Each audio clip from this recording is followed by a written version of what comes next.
అనగనగా కైకలూరు అనే ఒక చిన్న గ్రామం. పచ్చటి పొలాలు, నదీ తీరాలతో నిండి ఉంది ఆ గ్రామం. ఆ గ్రామంలో రామయ్య అనే బ్రాహ్మణుడు నివసించేవాడు. అతను తక్కువ ఆదాయంతో జీవించేవాడు. కానీ ఎంతో దయాహృదయం కలవాడు. అతిథి దేవో భవ అన్న వాక్యం ఆయన జీవిత సూత్రంగా చేసుకున్నాడు. తిన్నోడి కంటే పెట్టినోడే గొప్పవాడు అన్న నమ్మకం కలిగిన రామయ్య వారికి తినడానికి సరిపడా భోజనం లేకపోయినా వారి ఇంటి వద్దకు వచ్చిన అతిథికి భోజనం పెడుతూ ఉండేవాడు.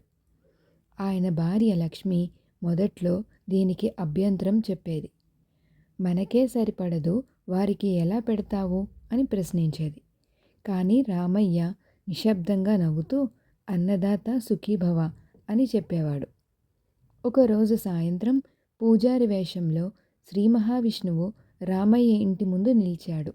అలసిపోయిన స్వరంలో అన్నం అడిగాడు. ఇంట్లో తినడానికి కేవలం చివరి ముద్ద అన్నం మాత్రమే ఉంది. అయినా రామయ్య ఆ ముద్దను అతిథికి ఇచ్చాడు. తాను ఆకలితో ఉన్న అతిథి తినే వరకు ఎదురు చూశాడు. ఆ పూజారి తినిపోయిన తర్వాత ముచ్చటగా నవ్వాడు. వెంటనే రామయ్య ఇంటి ముందు బంగారు నాణేలు తడబడినట్టు పడ్డాయి. ఆ దృశ్యం చూసి రామయ్య లక్ష్మి దంపతులు ఆశ్చర్యంతో ఆయన పాదాలకు నమస్కరించారు. ఆ రోజు నుండి వారి జీవితం మారిపోయింది.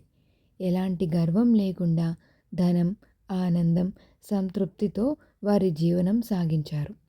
ప్రతిరోజు పేదవారికి, యాత్రికులకు, ఆకలితో ఉన్నవారికి అన్నదానం చేస్తూ జీవితం గడిపారు. ఈ కథలోని నీతి ఏమిటంటే, అన్నదానం గొప్ప పుణ్యకార్యం. ఇది కేవలం శారీరక ఆకలినే కాదు, మనసు నిండే సంతృప్తిని కూడా ఇస్తుంది. ప్రేమతో నిస్వార్థంగా చేసిన సేవ ఎప్పుడూ వృధా కాదు.